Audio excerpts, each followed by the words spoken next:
غوث پاک اپنے مریدوں کے ساتھ کردستان پہنچے، لاکھوں کی بستی اور غیر مسلم، بڑے سخت لوگ۔ غوث پاک اس قوم کے سینٹر میں پہنچے، مرکز میں پہنچے، بڑے بڑے سرداروں کو اسلام کی دعوت دی۔ اس کرد قوم کا ایک بڑا شخص سامنے آیا، وہ بغداد اور مصر میں رہ چکا تھا، کچھ حدیثیں بھی اس نے سنی ہوئی تھی۔ غوث پاک شہنشاہ بغداد شیخ عبد القادر جیلانی رحمۃ اللہ علیہ کی خدمت بابرکت میں حاضر ہو کر عرض کرتا ہے کہ آپ کے نبی کا یہ فرمان ہے، میری امت کے علماء بنی اسرائیل کے انبیاء کی طرح ہیں، یعنی جس طرح انبیاء کرام علیہم الصلاۃ والسلام نیکی کی دعوت دیا کرتے تھے، اس امت کے لوگ، اس امت کے علماء بھی نیکی کی دعوت عام کیا کریں گے۔ غوث پاک نے فرمایا تمہیں شک ہے؟ کہنے لگا حضرت عیسیٰ علیہ السلام بنی اسرائیل کے نبی ہیں، ان کو اللہ پاک نے موعظہ دیا کہ مردوں کو زندہ کرتے تھے۔ اب اس نے کہا کہ آپ اس امت کے عالم ہیں، آپ کی بات جب مانیں گے آپ مردوں کو زندہ کر کے دکھائیں۔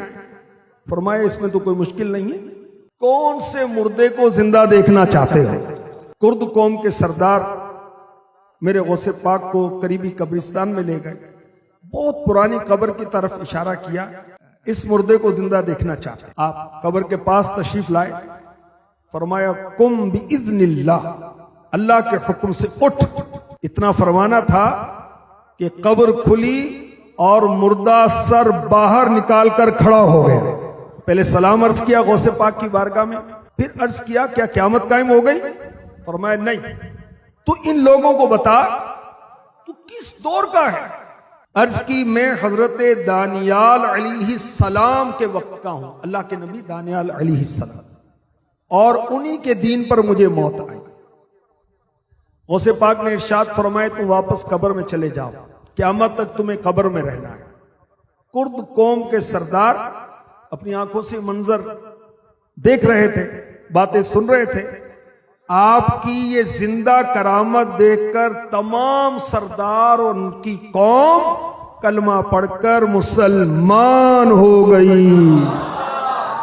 اب کسی کو وسوسے آئیں کہ زندہ کرنا، موت دینا تو اللہ کے اختیار ہے۔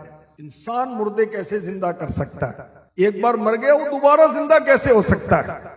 تو یاد رکھیے مسلمانوں کا یہی عقیدہ ہے، اللہ پاک کی عطا کے بغیر اپنی ذاتی طاقت سے مردے زندہ کرنا تو وہ دور کی بات ہے، کوئی ایک تنکا بھی نہیں ہلا سکتا، اور اللہ پاک طاقت بخشے تو آدمی مردے بھی زندہ کر سکتا ہے۔